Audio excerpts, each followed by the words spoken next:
There is a place at the base of your spine, the sacrum, that flat triangular bone that sits like a keystone between your two hip bones, where if you pressed two fingers against it and held still, you could feel the place where something vast begins. Most people, when their neck hurts, reach up. They stretch the neck, they rub the neck, they seek the neck. What the anatomy has been quietly suggesting for decades, and what I have been slowly persuaded by in my own work, is that the neck is often the last thing you should be looking at, because the structure that governs it is quite literally the width of your entire body below it. And 2 minutes of engaging that structure changes what the tissue at the top of your spine is being asked to do.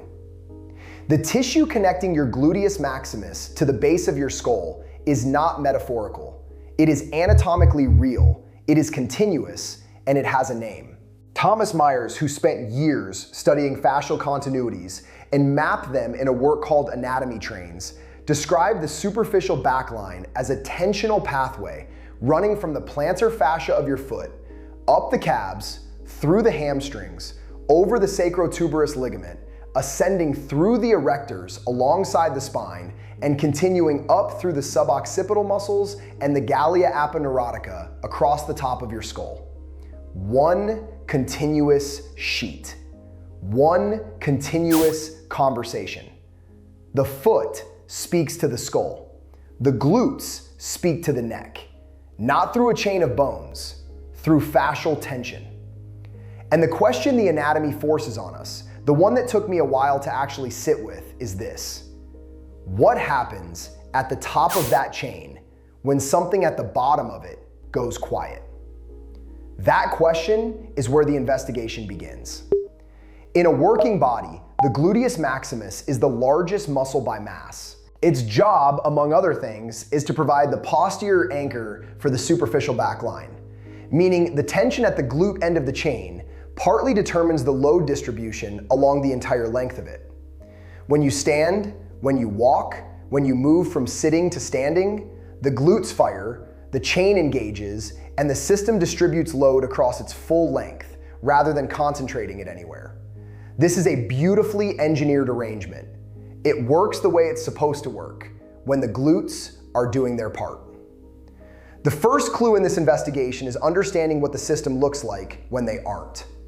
Stuart McGill, a spine biomechanics researcher at the University of Waterloo, who has spent his career studying how the lumbar spine loads and fails, documented a phenomenon he called gluteal amnesia, the progressive reduction in gluteal firing that follows prolonged periods of sitting. The mechanism is neurological, not structural. The muscle doesn't atrophy overnight. The fibers don't disappear. What happens is subtler and in some ways more significant. The nervous system reduces the amplitude of the signal it sends to the glutes because it has learned from repeated experience that the glute is not needed. You sit down, the glute is not contracting. You remain seated for several hours, still not contracting. The nervous system, which is relentlessly adaptive, begins to treat this as information. It begins, not all at once, but gradually, over months and years of sedentary living, to downregulate the firing threshold of the gluteus maximus. The muscle is present, the signal is just turned low. This matters because, and this is where the investigation takes an unexpected turn, the system still has mechanical demands that don't disappear when the glute goes quiet. The spine still needs to be stabilized. The chain still needs tension. The erector spinae, the muscles that run alongside the vertebral column, compensate. They are not designed to be primary stabilizers over long durations. They are designed to work in concert with the glutes. But they are the next available structure. They are connected to the same fascial network, and so they take on the extra load, and they carry it up. The thoracolumbar fascia, the broad diamond-shaped sheet of connective tissue that covers the lower back and connects the erectors to the gluteal fascia below and the latissimus dorsi above, becomes a medium for transmitting this excess tension upward, through the thoracic extensors, into the cervical spine, into the suboccipital muscles, into the base of the skull. The neck doesn't tighten in isolation. The neck tightens because something below it is doing extra and has been doing extra for a very long time. Now, before the obvious conclusion suggests itself here, let me be careful about a specific leap because it matters. The natural next thought is strengthen the glutes and the neck will improve. And there is truth in that direction. But the word strengthen is not quite right. Strengthen implies hypertrophy, progressive overload, resistance training designed to build tissue. What the problem actually calls for is different. Gluteal amnesia is a neurological suppression problem, not a muscle weakness problem. What reverses it is not necessarily more load, it's more signal. It's the deliberate, repeated experience of actually firing the muscle, which re-educates the nervous system about what that muscle is supposed to contribute. Electromyographic studies measuring gluteal activation during various exercises have found that certain low-load isometric contractions produce higher gluteal activation than some high-load dynamic movements, precisely because the isometric hold forces the nervous system to maintain the firing signal for the full duration of the contraction, rather than moving through it. The target is the signal, not the tissue. Think about the difference between a process running in the background of a computer, drawing memory, consuming resources, slowing everything else down, in the experience of actually seeing the process listed, named, given a status. Something changes when a silent process becomes visible.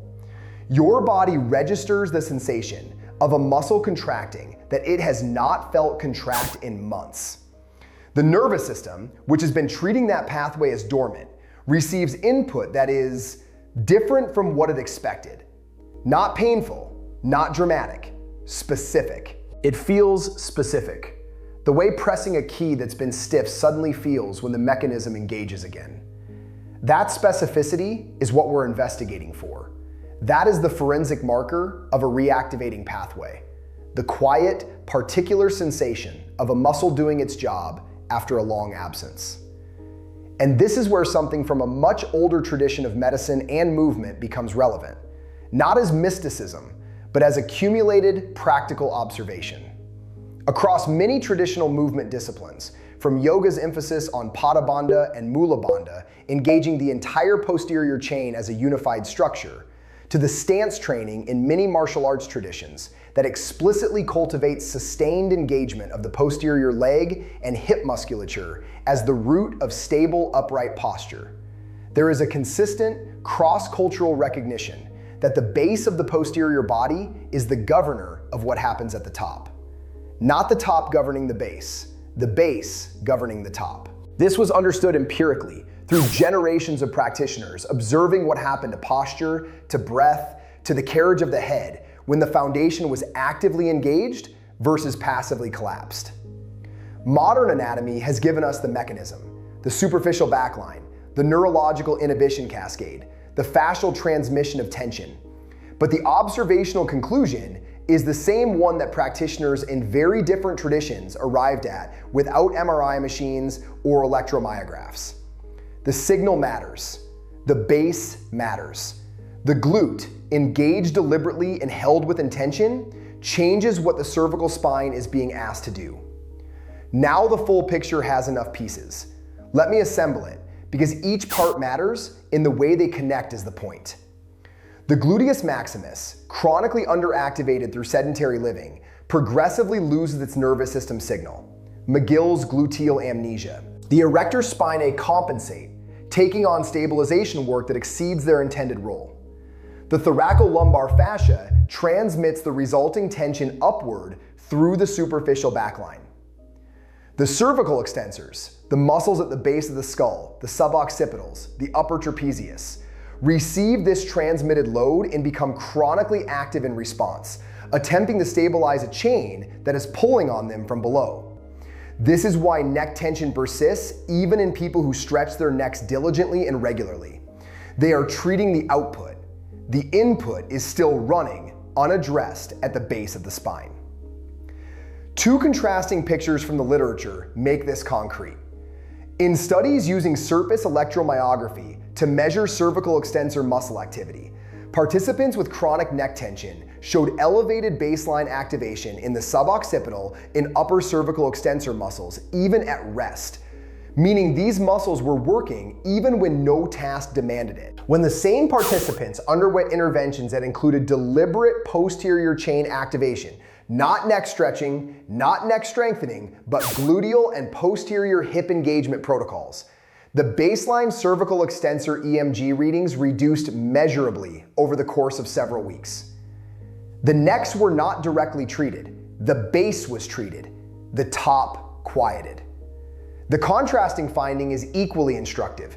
In studies where the intervention was isolated glute strengthening without the neurological re-education component, exercises performed in ways that the erectors could assist the glutes, allowing the gluteal firing signal to remain low even while load was increased, the cervical effects were minimal. More glute mass, same neurological suppression, same compensatory chain above it, signal, not tissue. That is the distinction the evidence keeps pointing toward. So what does the actual practice look like? Not as an exercise prescription, but as something you can feel your way into, guided by what the body is trying to tell you. There is a woman whose situation I find instructive. Not named, because the pattern is more important than the individual, and I see this pattern consistently. She sits for most of her working day. Her neck has been tight for years. She has tried stretching, she has tried massage. Both help temporarily, and then the tension returns, as if the tissue has a default it keeps returning to. She has never connected her neck to her glutes. Why would she? And the first time I walked her through what I'm about to describe, she said something I have heard variations of many times since.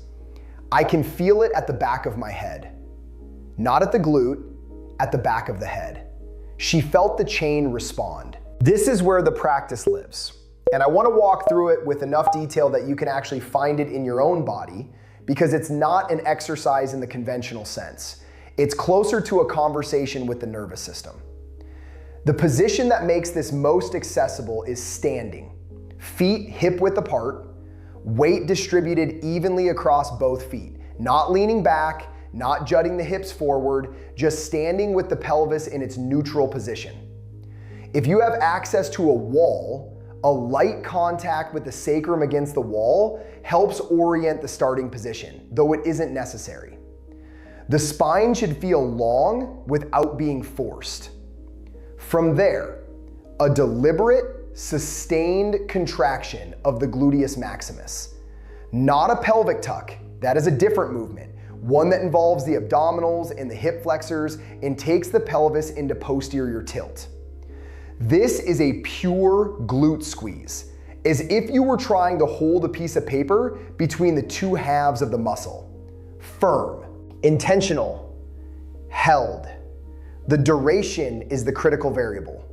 Brief contractions, a quick squeeze and release, don't produce the sustained firing signal that re-educates the suppression pathway. The hold needs to be long enough for the nervous system to register that this is being asked of it. 20 to 30 seconds per contraction is the working window.